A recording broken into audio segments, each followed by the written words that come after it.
For 19 seasons, Silicon Valley Reads has engaged the community in important conversations and free events centered around books and a common theme. Last year, our theme was Connecting, as the COVID-19 pandemic altered each of our lives, and we looked for ways to stay connected to each other and to our community. In 2022, as we continue to live with the impact of a global pandemic, we selected a theme to build on our connections: the power of kindness, resilience, and hope. Presented by the Santa Clara County Office of Education, the Santa Clara County Library District, and the San Jose Library, Silicon Valley Reads partners with 37 libraries, 32 school districts, local bookstores, and community organizations to encourage people to read the same thought-provoking books and participate in hundreds of free programs, including author talks, book groups, children's programs, and community events. For 2022, we have selected 3 memoirs, each of which embody the theme of the power of kindness, resilience, and hope from a unique perspective. See No Stranger by Valerie Kaur is part memoir, part practical guide to changing the world by loving each other, ourselves, and our opponents. Enough About Me by Richard Louie follows Richard on his journey to care for his father who suffers from Alzheimer's disease. Richard is struck by the impact compassion has, both as an individual and as a community. A Dream Called Home by Reina Grande is a beautifully written immigrant story of Reina crossing the border from Mexico at age 9. Her story enlightens us to the challenges so many confront in making a home in America. 4 books which align with the theme were selected for our children and youth to appeal to all ages, from pre-K to high school. We have many exciting events planned for the whole community, both in person and virtually. Please visit www.siliconvalleyreads.org for more information and to register for more of our 2022 programs.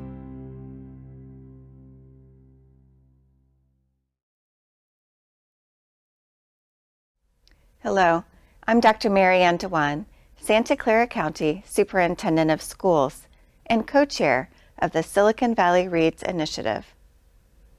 I'd like to welcome you to the kickoff of Silicon Valley Reads 2022. This year's theme is the power of kindness, resilience, and hope. Through difficult times, it is the kindness of our friends and neighbors, the resilience of our community, and the hope for the future that keeps us moving forward. We are excited about exploring these themes with you and our featured authors this evening. First, it is my pleasure to introduce our moderator this evening, Saul Pizarro from the San Jose Mercury News. Saul has written the Around Town column for the Mercury News since 2005. The column covers the people, events, and culture in Silicon Valley. Thank you, Saul, for moderating our event. But before Saul greets you, I'd like to introduce the Ragazzi Boys Choir. Founded in 1987, the choir group provides outstanding musical education and performance opportunities for boys and young men ages 5 to 18 from more than 100 schools in more than 30 local communities. They perform under the leadership of Executive Director Kent Jew. Please enjoy their song, Music Changes the World.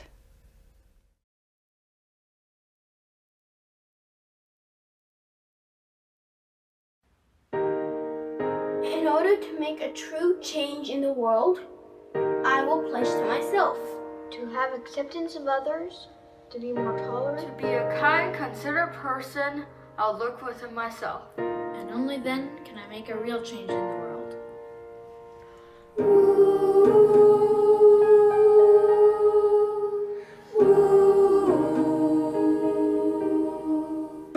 There must be a way to change the world, to join our hearts and find the hope. There must be a way that we can see the simple truth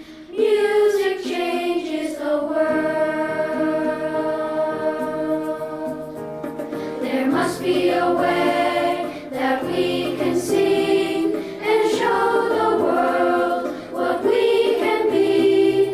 There must be a way that we can see the simple truth. Music changes the world. If we want to change, we will have to learn. We can overcome one by one. Lift each other up, and we can believe in a world that can be. There must be a way to change the world, to join our hearts and find the hope. There must be a way that we can see the simple truth. Music changes the world.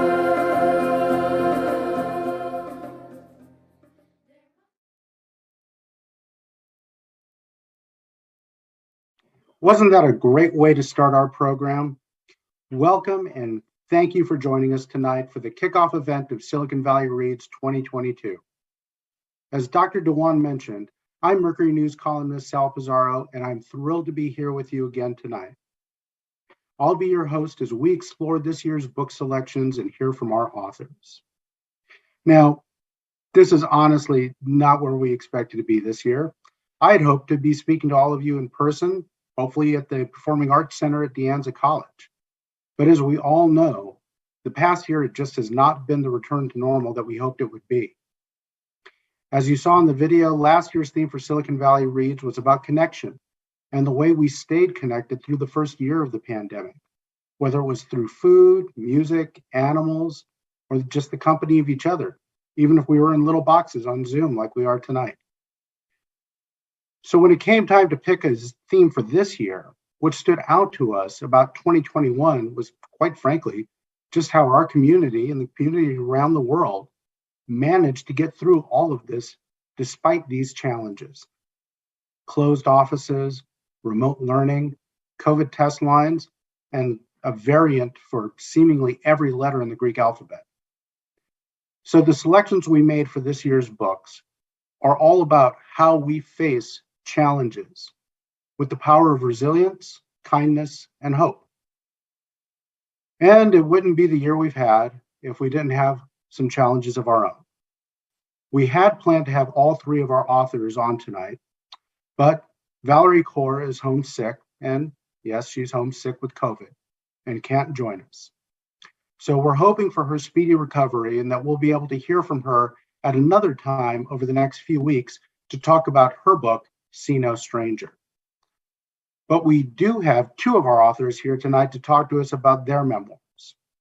Reyna Grande, who's the author of A Dream Called Home, and Richard Louie, who's the author of Enough About Me.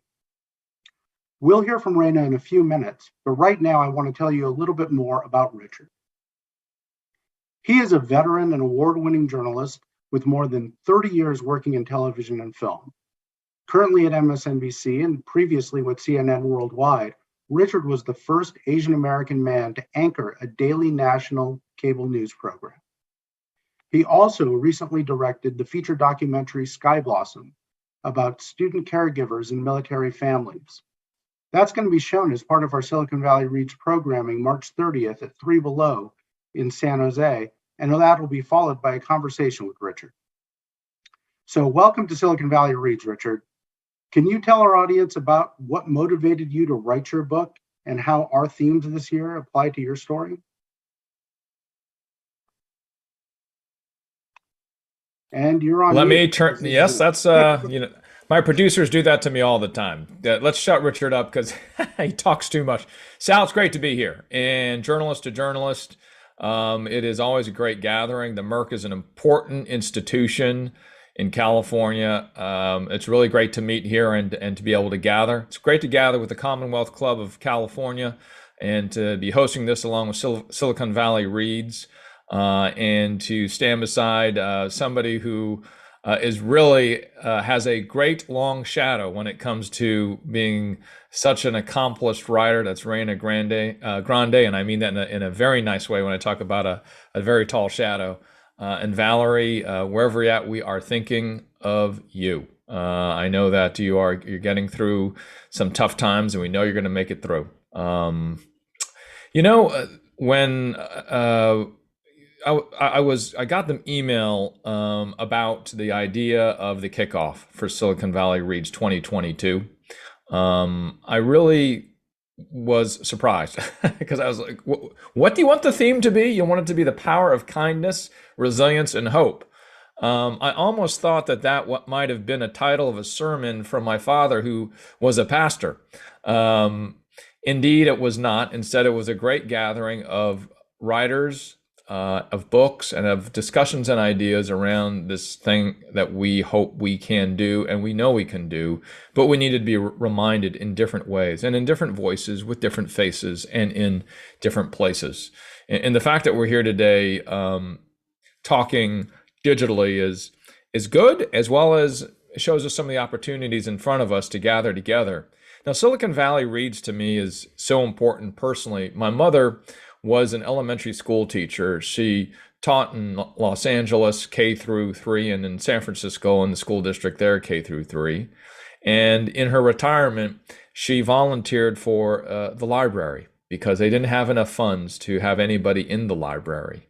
And she went through each and every book and would bring them home in her retirement to redo the labels on the lower hand part of the spine. So any of you who goes to a school library, the 2 or 3 of you that still do, and you see those little numbers at the bottom, know that somebody spent a lot of time and a lot of tape trying to get the Dewey Decimal System right. And my mom wanted to do that because she knew reading can change people. And in fact, for me personally, it was in an institution of education where I began reading newspapers. And I had skipped school out of high school for 5 years because I didn't believe in education. I almost flunked out of high school twice, barely graduated. And so I worked in fast food for 5 years. And then I took an English class from Mimi Reardon at the City College of San Francisco. Go Rams. And not De Anza, not as good as De Anza. I know you say that, that's okay, but go Rams. And it was because she told me, Richard, find some newspapers, read them, read it every day.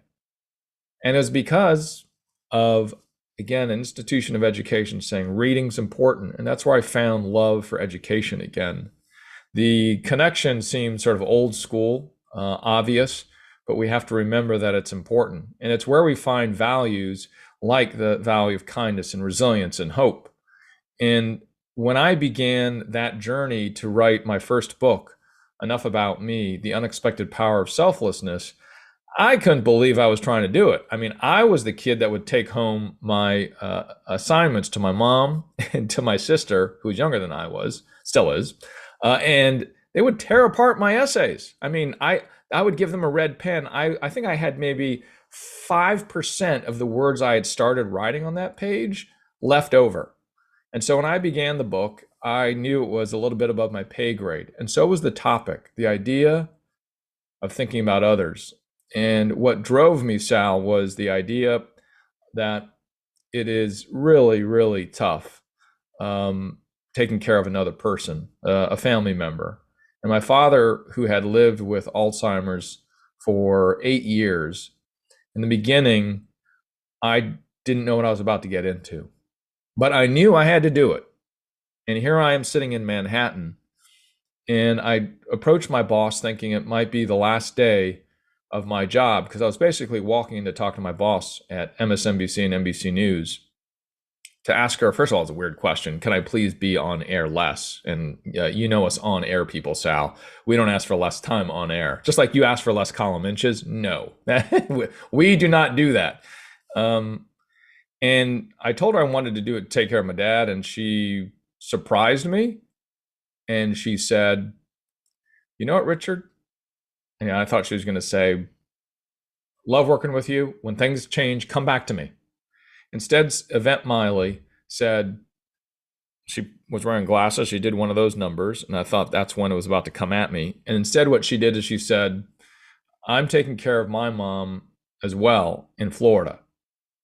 And let's figure out together how we can make it better for you, for us, and for your dad. And you come up with 4 ideas, and I'll come up with 4 ideas. That idea of kindness, that idea of being able to help me bounce back, and the idea that I could hope for a good outcome is what she gave me. And that was 7 years ago. And that began this journey of thinking of, what does it mean to not think about myself? What does it mean to think about my father, who had done that for me my whole life? And I'm sure that was the same for you, Sal, and Raina as well. We have these great people that thought outside of themselves to make us what we are.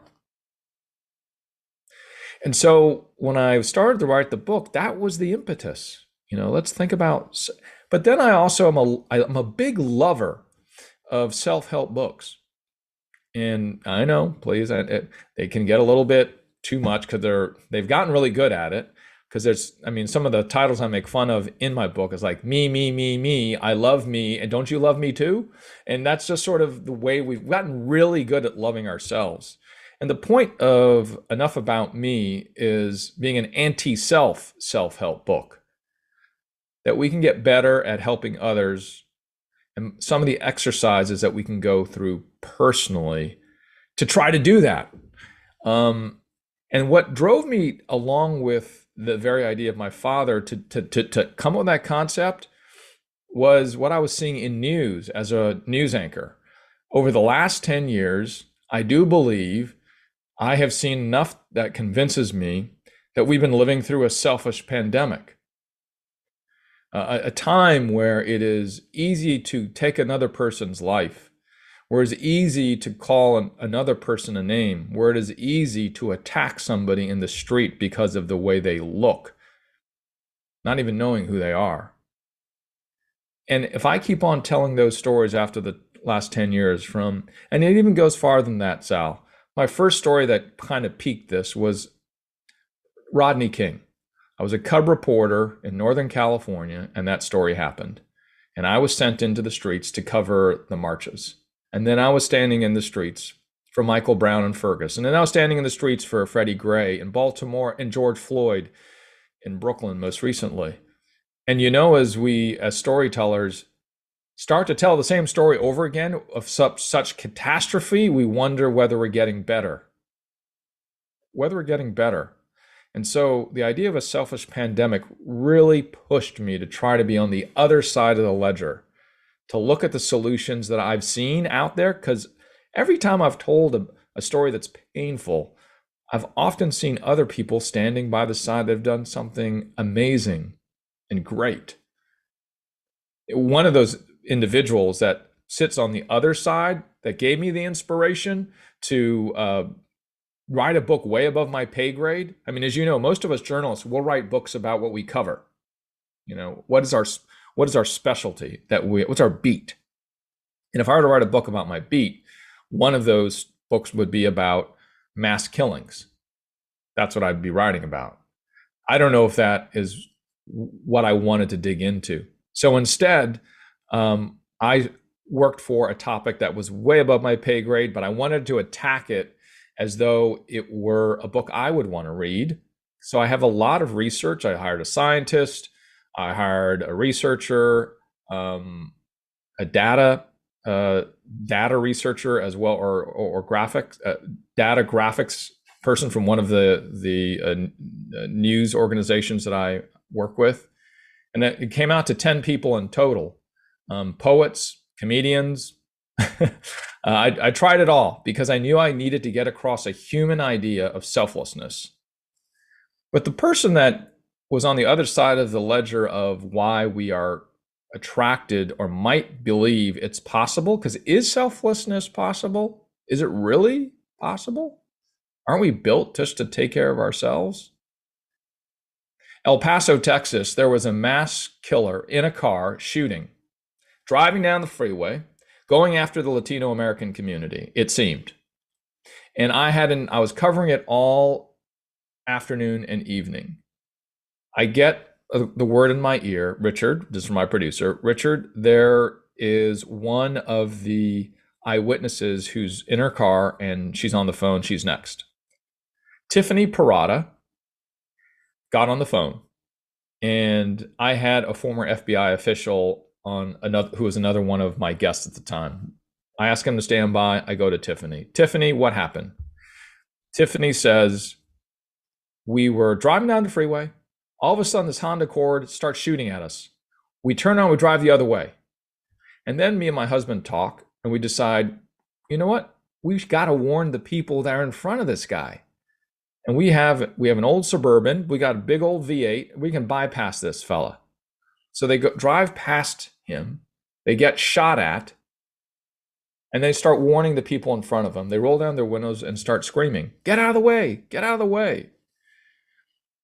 And Tiffany then says, we get off the freeway, and they start to help those who were shot, calling for ambulances, giving them the clothes and as tourniquets for their arms and things like that. And I'm just like, Tiffany, why did you do it? And she said, well, it was me and my husband, and we knew we had to help the others. I said, well, was it just you and your husband?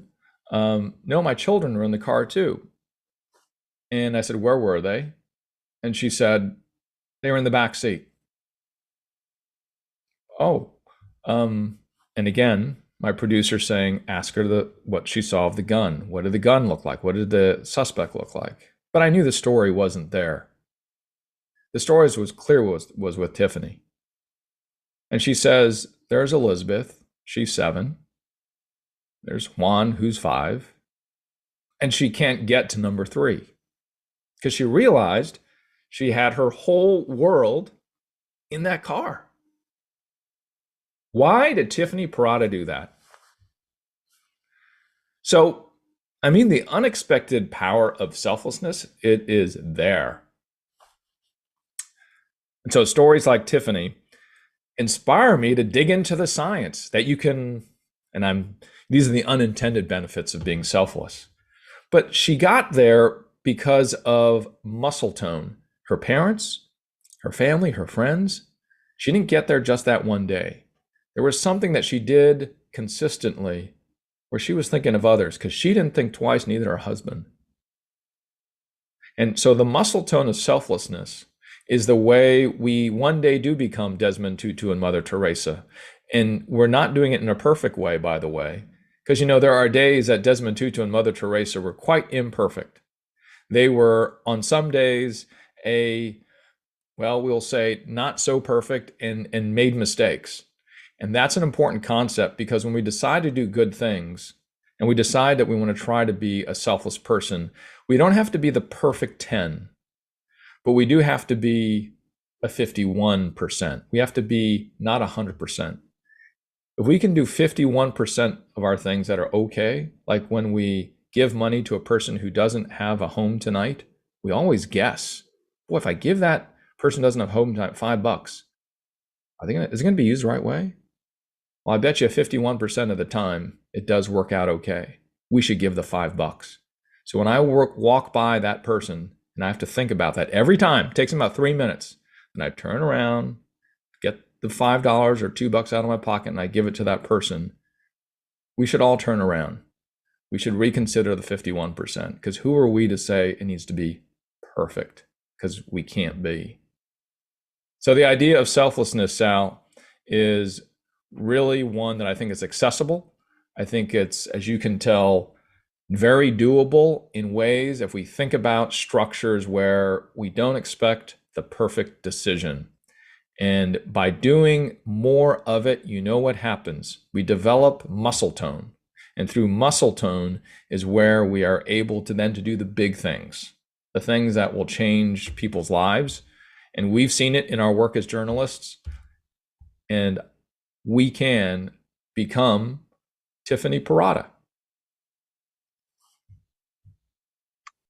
That's very inspiring, Richard. I've got to tell you, you really touched a chord with me talking about being a journalist and how you do cover stories like that, and you've got a choice. You can either become jaded or you can learn something from it and develop some of those things yourself. So I think we're going to get into more of that when we get into our questions and answers.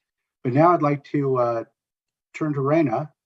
Now, Reina Grande, if you've read her 2 memoirs, you probably know more about her life than anyone outside of her family. But for those of you who haven't done that yet, I want to give you a little bit of information about her. She was born in Mexico and raised by her grandparents after her parents left to work in the United States. And she came here at age 9 as an undocumented immigrant. But as you know, if you've read it, she became the first person in her family to get a college degree when she graduated from UC Santa Cruz. So go Slugs. She also later received an MFA and that's the UC Santa Cruz Banana Slugs for those of you who aren't in Northern California. And she later received an MFA in creative writing from Antioch University. She lives in Northern California with her husband and 2 children, and I'm thrilled that she could be here with us tonight. Welcome, Reina. The floor is yours to share with our audience, how you got into this work, what made you write a memoir, or 2 memoirs, and what you've taken away from that experience. Great to have you here. Thank you so much. It's so good to be here. I am so honored that A Dream Called Home was selected for the Silicon Valley Reads. Thank you to everybody who made this event possible. And thank you to our audience for being here tonight as well. So when I went to UC Santa Cruz, I majored in creative writing. That's why I went there. And my dream was to one day become a professional writer.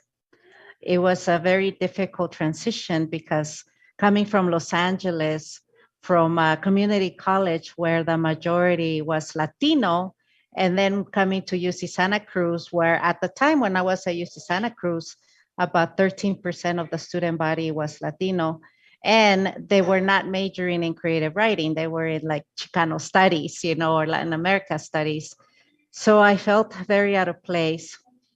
And it was very challenging dealing with the culture shock. But I started writing my memoir at UCSC, and I soon realized that I really wasn't ready to write it yet because I had just gone through all of those experiences, and I was still dealing with the trauma. And when you write a memoir, you have to live everything twice.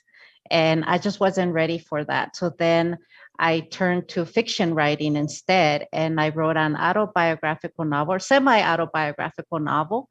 And I knew that one day I would return to the memoir. So I wrote 2 novels, and I finally then gathered the courage to start writing The Distance Between Us, which was my first memoir. And part of the reason why I decided to start writing this memoir was because in 2010, the DREAM Act was proposed and it failed to pass. And I was really hurt, and I was very angry on behalf of our undocumented youth living in this country, the dreamers, because I myself was once an undocumented child immigrant, and I really wanted this country to do better by the dreamers and to pass the DREAM Act and to give them the opportunity to legalize their status and to be able to really start to build a future, on something permanent. But that opportunity was denied. So I was inspired then to start writing my own story as a child immigrant growing up in this country, undocumented, and what that was like. So I wrote The Distance Between Us, which talks about my experience of, like you mentioned earlier, about me being left behind in Mexico by both my parents when they immigrated to the US. So I write about that family separation and the trauma of being a child left behind for many years.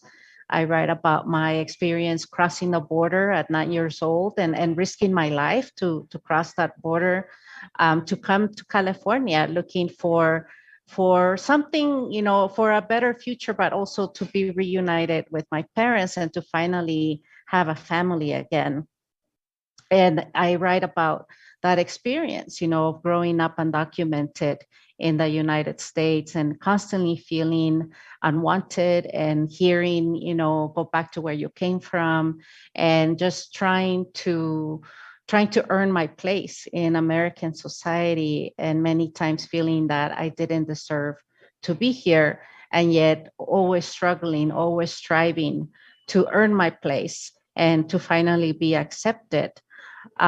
So when I wrote A Dream Called Home, that was a sequel to The Distance Between Us, and it starts when I arrive in Santa Cruz.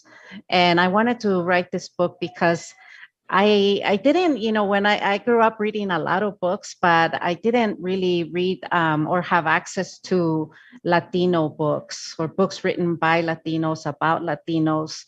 And I especially didn't really see any books about Latinos in college, or Latino writers or memoirs about Latino writers. So I wanted to write a book that captured the experience of what it's like to be a first generation Latina going to university, and the struggles, of trying to pursue higher education when you're the first one, when you're really like the pioneer in your family who's going out there and with a machete, trying to pave that path for yourself, but also for the next generations in your family. And I came from a family that they didn't really have education. My father only went to the 3rd grade. My mother only went to the 6th grade. My maternal grandfather didn't go to school. He was illiterate. So we didn't have opportunities for education in my family when we were in Mexico. So being here in this country, that was something that inspired me to work really hard, because I knew that I could break that cycle, that I could take my family in a completely different direction if I just managed to get through college and to get that university degree. So being in Santa Cruz, it was challenging, but also beautiful. And I started to become the woman that I am today, thanks to the experiences that I had there at the university, trying to find my place, and also learning how to look out for myself, learning how to make my own decisions, and how to own up to my mistakes as well. I made a lot of mistakes. If you read a Dream Called Home, you'll see how many mistakes I made along the way. But, I always got up. Every time I fell, I got up and I continued pursuing that dream of earning my university degree, and also pursuing my dream of one day becoming a published author. So that's what the book is about. It covers that journey of my transformation from a former undocumented immigrant to a published author. And when it comes to the themes, in this year's themes of kindness, resilience, and hope, I just thought they were such perfect themes, because those are the themes that I talk about in my book. I talk about resilience because, as somebody who grew up with so many labels, undocumented immigrant, low income, first gen student, and then later on as a single mother, English language learner. I had so many different labels that I grew up with, and I was constantly striving to overcome those labels and to not let those labels define me. So I learned how to be resilient along the way, and I learned how to bend and not allow myself to break, no matter the challenges that I found in my way. And then, of course, hope has always been such a big part of me, because ever since I was a little girl growing up in Mexico without my parents, the thing that sustained me through all those years of separation was hope. Hope that one day I would see my parents again. Hope that one day they would come back for me. Hope that one day we would finally be a family. So as a little girl, I had to learn how to have hope and how to nourish that hope, because that is something that we need to learn how to do, is to nourish our hope and to make sure that we're constantly adding to it so that it doesn't dry up or wither away. So hope is what brought me here to the United States, and hope is what has kept me going and kept me striving to succeed in this country. And in terms of kindness, I wouldn't be where I am today if it hadn't been for the kindness of other people. You know, in A Dream Called Home, I write about my community college teacher, Diana Savas, who was the first teacher who ever told me I had writing talent. She was the teacher who encouraged me to transfer to UC Santa Cruz. She's the one who helped me get there. But also, if you read The Distance Between Us, you know that Diana also took me to live with her, which is like, talk about kindness, right? Like my English professor gave me a home where I could focus on my studies. And it was just such a beautiful gesture that I am always going to be grateful for, because I know that if it hadn't been for her kindness and for her mentorship, I wouldn't be where I am today. So when I went to UC Santa Cruz, I encountered other professors at UCSC who also showed me a lot of kindness and who mentored me along the way. And to this day, they're still mentoring me. They're still showing me so much kindness.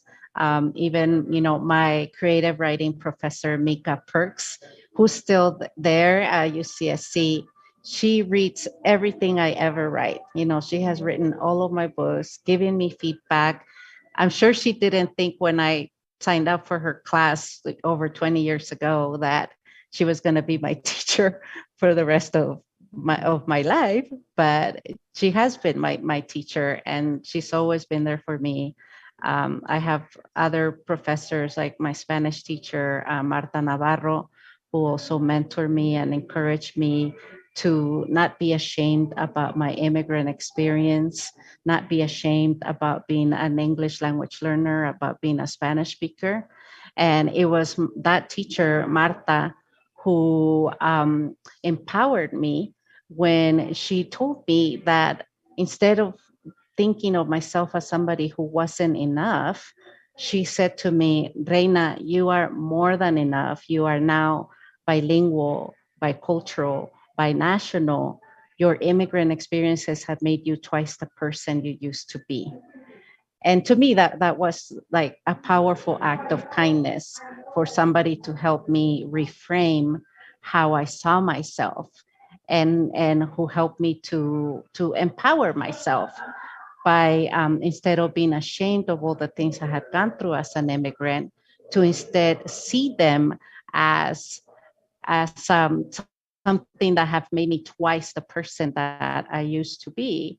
So now I went from being ashamed to actually thinking that, you know, being a border crosser is actually my superpower. And writing A Dream Called Home was an act of celebration for my own immigrant experiences, but also for all of us immigrants, you know, the immigrant community that's here in this country, working really hard to give to this country the best of ourselves, you know, and especially right now during COVID, we have seen how it is immigrants who have been out there in the front lines. The immigrants are the essential workers, working really hard to make sure that we continue to thrive despite the challenges that we're facing right now as a global society. So A Dream Called Home and The Distance Between Us are immigrant memoirs, and they're a celebration of the immigrant spirit. Thank you so much. Thank you, Reina. And let me tell you that I found A Dream Called Home just really powerful. And you just had a powerful truth to your story. And it was at times funny, at times, frustrating to read what you were going through. And then of course the end, I mean, it's like watching the end of a movie and knowing that some very good things start happening for you, and that Scrabble game. So thank you for that. So I want to bring Richard back in, and we're going to have a little conversation. We'll bounce some questions off of you. Some will be directed at one of you specifically, but others will be meant for both of you. And if you have something to say on one of these questions, we're just talking here, so feel free to jump in. We've got some questions from the audience already, but if you have questions for our authors, please feel free to send them in through the chat, and our Commonwealth Club partners will be going through them and sending them to me, and we'll get to them as well as we can for the next few minutes. So what I want to start off with is you both wrote memoirs, and Raina, at the beginning of A Dream Called Home, you do point out in your author's note that you don't have any composite characters in this book. You changed some names for privacy reasons, but and you left some people or events out for dramatic reasons. But both of you, one thing you have in common is that you both write about your families, and in some cases, some very sensitive things about your family, some powerful stuff, some difficult things to write for both of you. How much did you think about that in doing the writing or planning this? Was it difficult for you to say, okay, I'm going to put this stuff down on paper that about the real stuff about, say, taking care of your father and what that really is? Or in your case, Raina, the relationships you had with your father. So I'd like to start with you, Richard. How much did you think about putting that in? Yeah, I was wondering here, Sal, whether or not my dad would be okay with me talking about the way he poops. That's kind of what I was dancing around, but yes. Yeah, I just got straight to it. And the reason why I knew he'd be okay is he was a social worker and a pastor. And as a social worker, he was really focused on making sure you knew how to ask for help. Whether you were not having a place to sleep tonight, or whether you didn't have a meal, or whether you were 80 and were having trouble taking care of yourself. He was really clear about you gotta admit your pimples, your foibles, and that's the only way you can get better. And so when I was writing about how me and my siblings would laugh and would use the poop emoji to say how well he's doing in terms of how well he's eating and digesting, shall we say. Those were the simple and small wins in caring for somebody as they were battling a disability. For him, Alzheimer's. And we knew that was both humorous. We also knew that it was very human. And we knew that maybe inelegant along the way. But would he tell that story? Would he say it's okay, Richard? And he couldn't. At that point, when I was writing the book, my father had reached a point in his Alzheimer's where he could not walk or talk or eat through his mouth. He had a stomach tube. And so I couldn't get his feedback. But I really, even throughout my caregiving, used the same question. Is that what he would want to do today? Or is that what he'd want to do when he did not have Alzheimer's? When Alzheimer's was not attacking him? And when my father passed a month ago, we were looking through his eyes still. Sal, what would he want us to do? What is the right thing? How would he like me to talk about his life and what he did? So it was difficult. It's a little bit sharp in terms of putting in those details. But I knew it was when you want to share the idea of caring for somebody else, it goes to, and those caregivers who are out there, those family caregivers, you know it. I'm sharing things that you know. And the most honest and vulnerable we can be is the best that we can be in our relationships and the best that we can be individually. So me learning how to be more vulnerable, which we say a lot, has been the long journey, and it still is today, as I am now going through another phase. And I think it is important, at least it was for me, and in my journalism, not to hide what the facts and what the journey was, and to respect the family. I always must respect the family. And so in the film, for instance, we were covering some very serious disabilities of young people and what they were doing. And I told all of them that I would take their story to the very end, that I would be there in the edit room. I would be the person delivering it. I would be the person that would continue to tell it. I'd be the person to update it, that they did not have to worry that I would be giving the story away. And I think when we think of this idea of thinking of others, of being kind, sometimes we forget that in what we do day to day. There are certainly stories in human trafficking where I was not so kind, and I forgot that I get to leave after telling their story, and they're left behind to try to battle for their own survival. And I definitely did not always do well. So it definitely fits into our profession, and that reality of that we must share. I think a lot about it, and I consciously and purposefully do it, even though sometimes it comes out to be a poop emoji. Sometimes it does. Raina, what about you? I mean, your stories are very powerful between both memoirs. Was it difficult to return to those times of your life? No, emotionally, it was very challenging because, as I mentioned earlier, when writing the memoir, I had to relive everything again. And it wasn't just me like writing about what happened, but also how it felt. So I had to re-experience all of those emotions again. So that was really overwhelming at times. And of course, while I was writing The Distance Between Us, my father was diagnosed with liver cancer.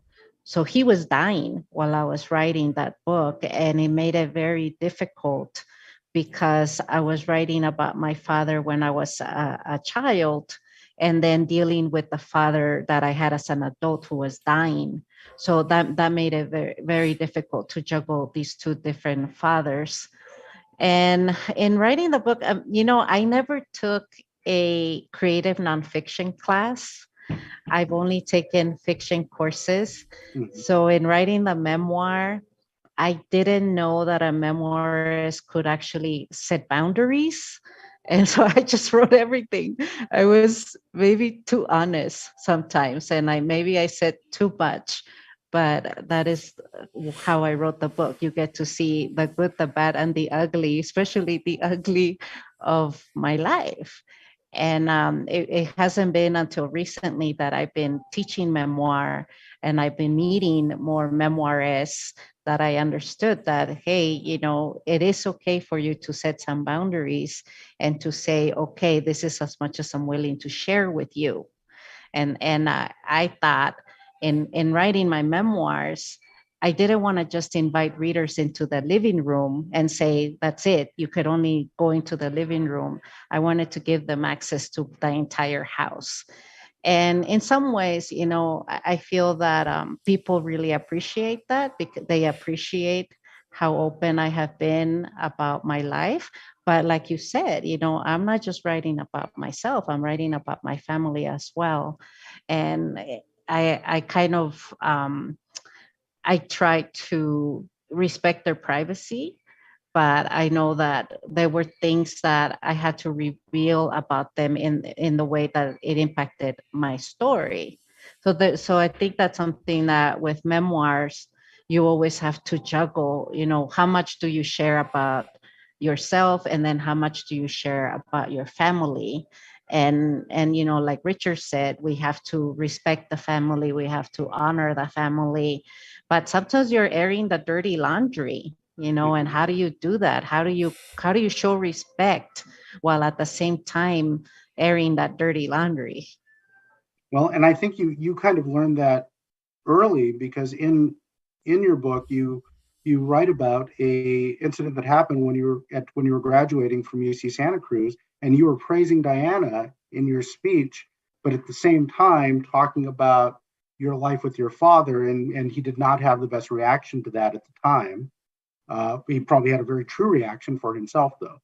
Talking about memoir, Raina, I want to ask, since you've done both, do you have a preference between fiction writing and nonfiction?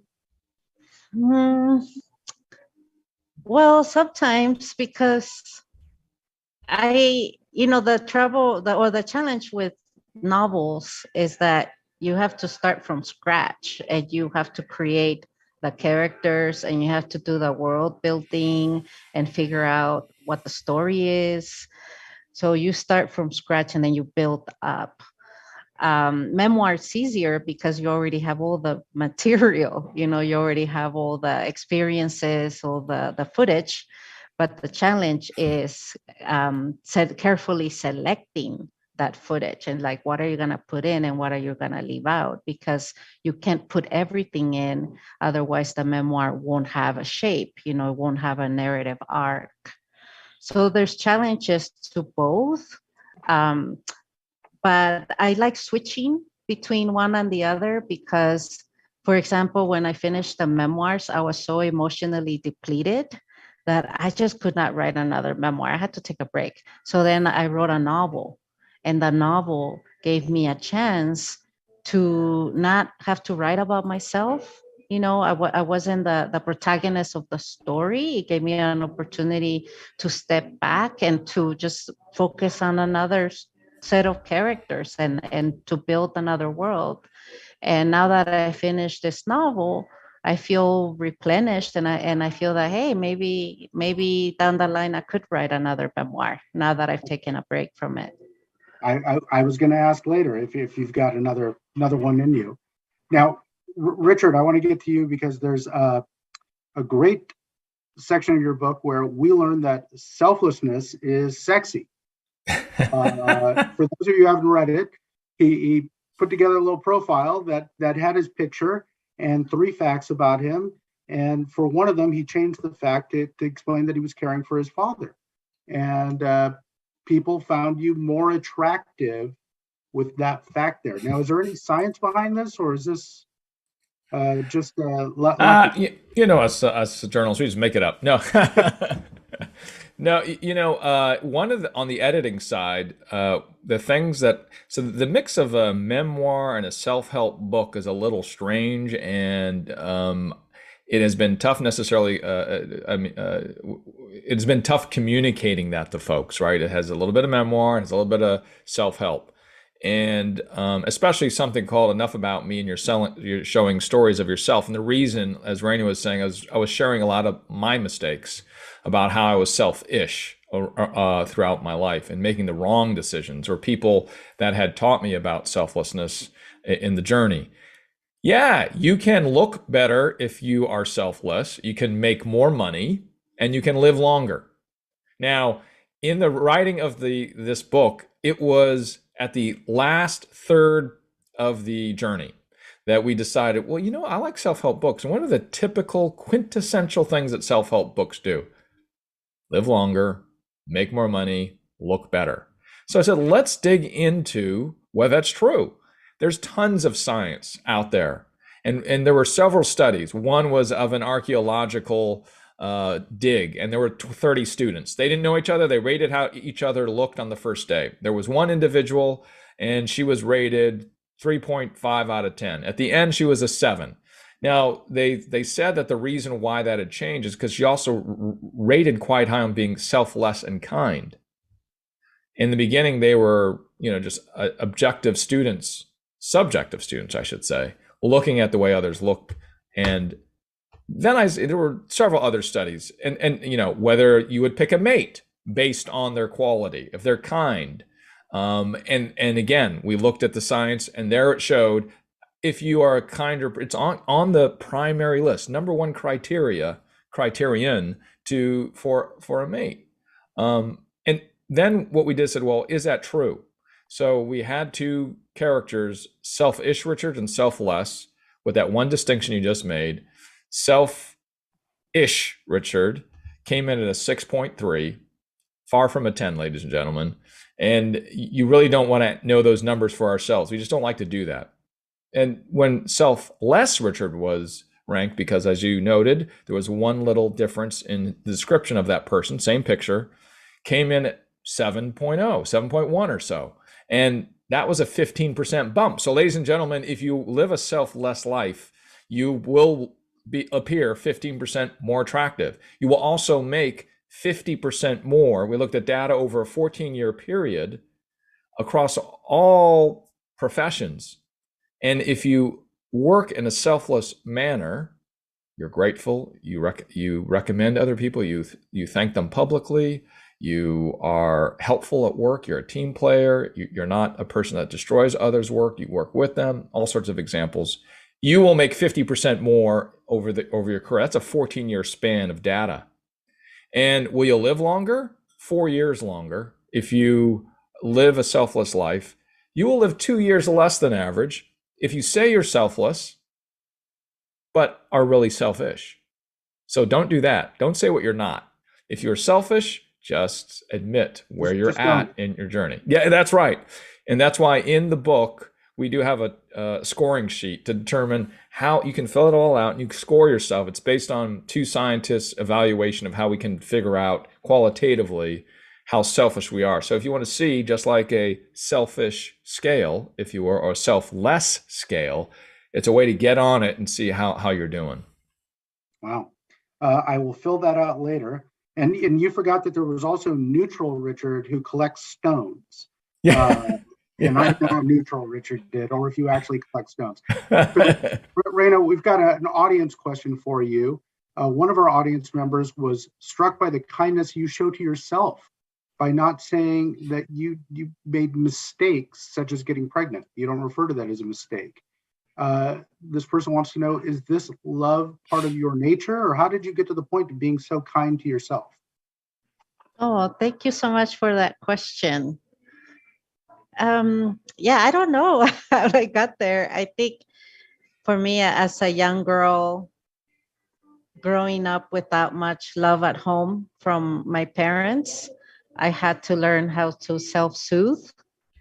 And I especially had to learn that, when my older sister left to start her own life, and I no longer had her to protect me and take care of me. So I had to learn how to take care of myself. And I think I developed this 2 personalities because I started to talk to myself more at that point. Whenever I was down, I would give myself pep talks. And there was always the other Raina, the stronger Raina, who would talk to me and help me through some difficult moments. So I understood that I had to take care of myself. I had to forgive myself whenever I messed up, and to understand that that was part of the growing up process. I was learning how to become an independent woman, and I was going to make a lot of mistakes. And of course, I think what I have learned to appreciate about myself is that I don't allow myself to regret things or to look back on my life and to say, oh my God, I shouldn't have done this, I shouldn't have done that, but to actually turn something negative into a positive and to focus on what has that experience taught me and how can I become a better person? How can I keep giving the best of myself no matter what I do, what bad choice I might make? How can I prevent myself from doing that again and learning from those experiences? And I definitely don't regret my choices in that I like who I am now. I like the person that I am today, and I feel that I might not have gotten here to this place if it hadn't been for some of the things that I went through. That's a great attitude. I tell people that sometimes. My kids will ask me, oh, do you have any regrets in your life? And I say, well, no, because I like being here with you, and everything that happened to me in this life happened because of that. Richard, question from the audience. They want to know how can somebody bring up a son like you and respond to caregiving with the grace that you have? Did you share the caregiving with your siblings or other family members? Can you talk a little bit about how that worked? Yeah, thanks for that. And nobody wants a son like me, I have to tell you, because I gave my mom such heartache and my dad heartache, and I just can't believe and this is the theme of our conversation, the kindness that they showed me and all my siblings despite what we did. Really, really amazing. I was a kid that always zigged when everybody else was zagging. I like I was mentioning earlier, almost flunked out of college, out of high school twice. I got grade point averages of 0.1, 1.0, you name it, I had it. And yes, you can get GPAs that low. And getting kicked out of high school and almost not graduating was really tough for a school teacher. And then I didn't go to college, which just drove my parents crazy when I didn't do that. So I think what happened in the end was that strange mix of love and encouragement that they gave me that was just really and I don't know the answer as to what that is, but they just said, Richard, you're going to find your way, and when you fall, we'll help you. When you fall the wrong way, we'll tell you it was the wrong way, but we're going to help you back up. And when I went to college, finally, they paid off my debts so I could go to college finally. And one of my favorite commencement speeches was at City College of San Francisco, when my dad was sitting there in the audience with my mom, and not graduating there, but instead going back to say, this is an important place. Don't forget the great institutions of education, and our community colleges, as I think our conversation and the three of us would agree, are really amazing in what they give to our society. And so, yeah, I mean, it's been a really imperfect journey. We grew up on food stamps. It was pretty tough for us early on, and I still have that seared in my brain, and are thankful for the welfare system that got us through everything during that tough time. And I say all of that not because, how do you raise a son that, or a daughter that can be thoughtful? Because there's so many different ways of doing it. And I'm not a parent, so I'm not, Sal and Raina, you probably have the magic solution. I certainly don't know, but I will say that's why the documentary and the book focuses on the values that I hope will stand out to those who are younger, to say, yeah, I can do that too. Sky Blossom was a movie I spent 5 years filming, and it's of age 11 to 26, of young caregivers taking care of a parent or a grandparent. And there are 5 million of those out there. 5 million children that are taking care of a parent or a grandparent living with a disability. And if we can shine light on that, that is the way that we reinforce the values of those who might care for others for the long term. I do call this generation of caregivers, and specifically military caregivers in the movie, the next greatest generation. And I call them that because they have the values instilled in them today of caring for other people. And now they've lived through 2 years of really understanding what the core family is and being a team.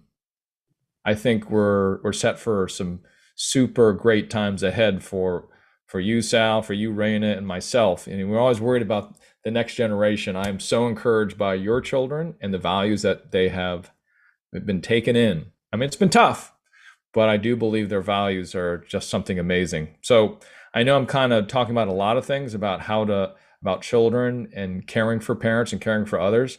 I'm super psyched about Gen Z. Well, wait till you have some. Then he's like, wait until you. But it sounds like you had some really good values instilled in you.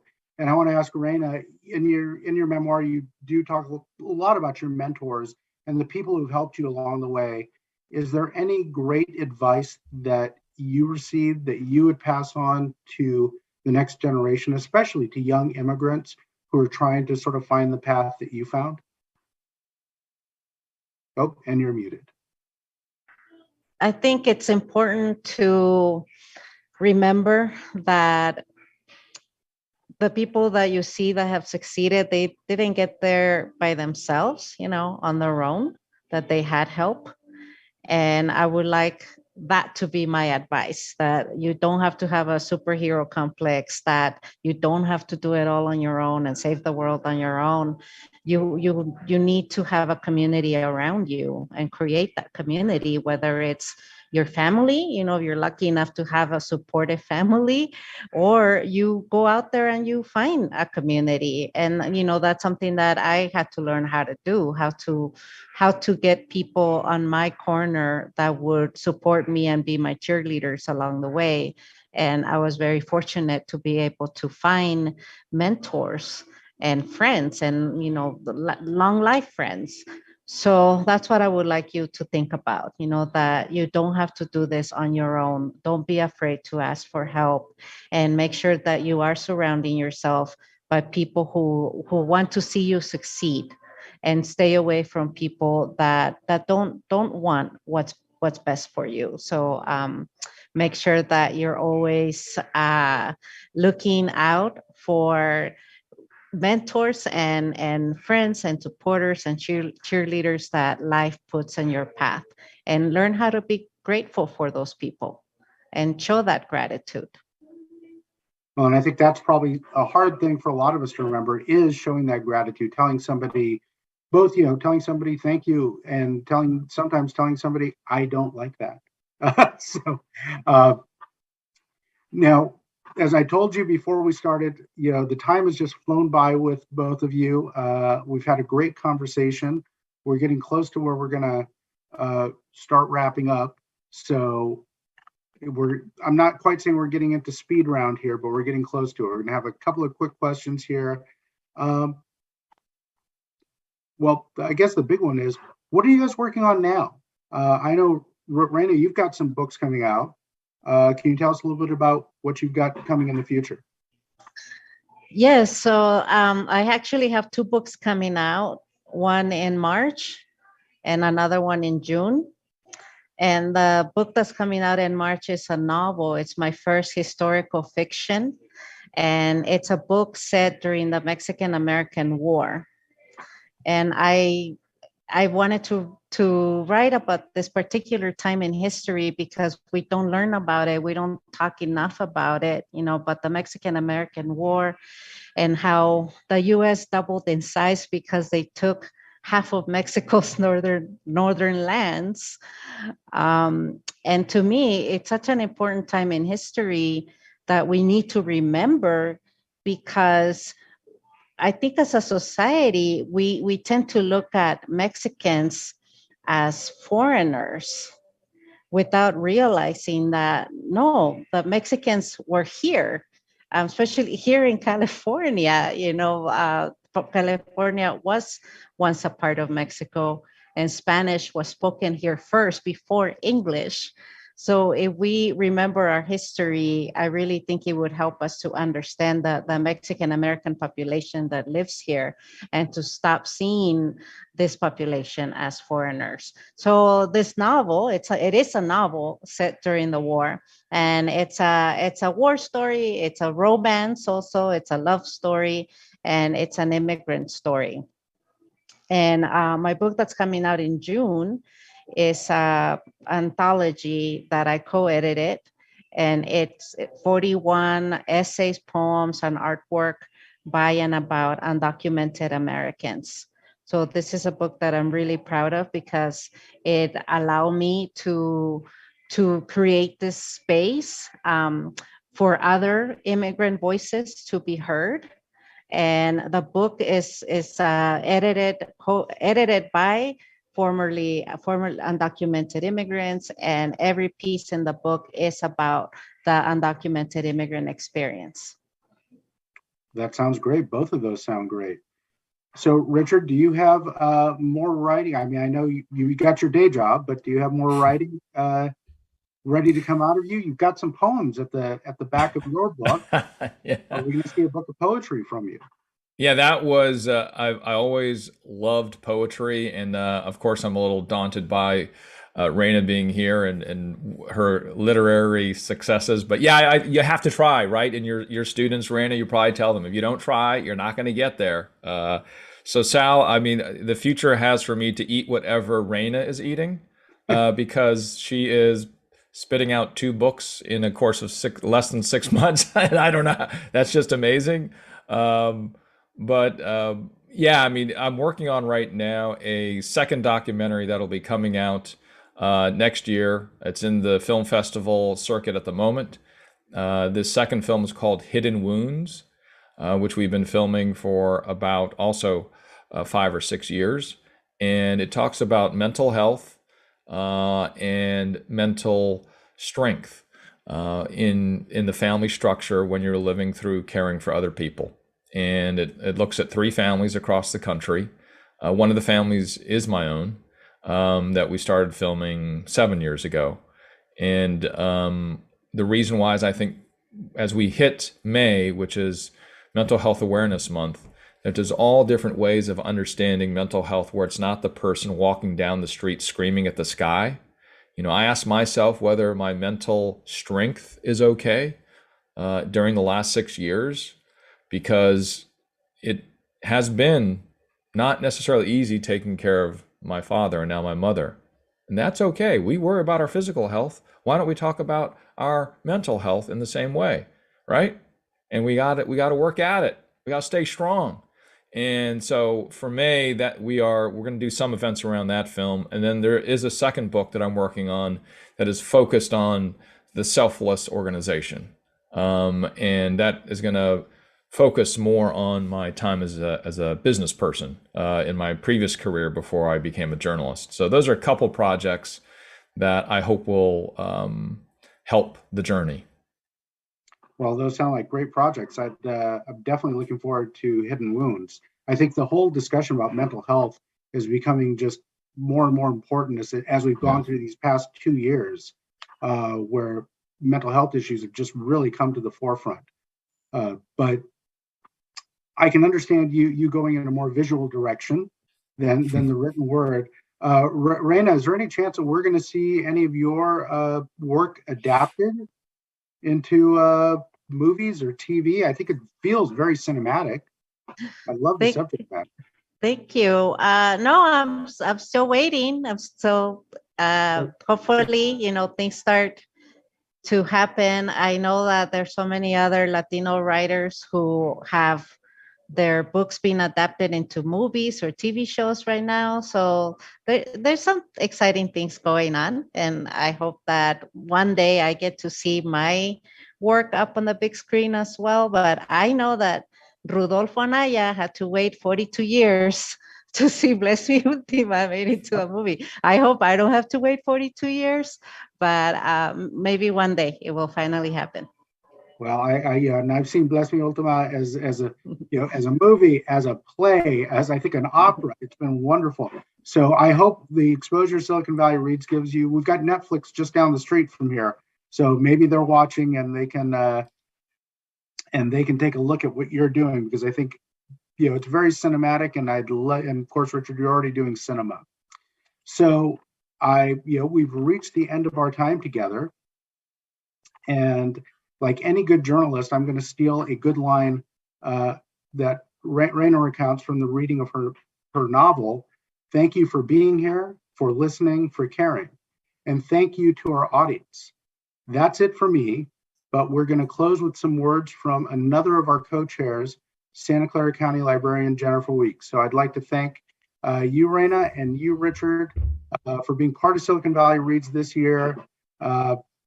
We look forward to seeing you again and seeing what you have coming in the future. Hello, I'm Jennifer Weeks, County Librarian for the Santa Clara County Library District and co-chair of Silicon Valley Reads. I hope you enjoyed this evening's event. Thank you to our panelists, our moderator, our generous donors, our wonderful host, the Commonwealth Club, and to all of you who Zoomed with us this evening. This is only the beginning of 2022's exciting program focused on the power of kindness, resilience, and hope, with more than 130 free events throughout February and March. All of these programs are offered free of charge, and this is only possible with your support. Silicon Valley Reads relies on community and individual donations of any amount to be able to offer outstanding events just like this one. We invite you to visit the website to make a contribution or to view the whole list of events at siliconvalleyreads.org. Thank you.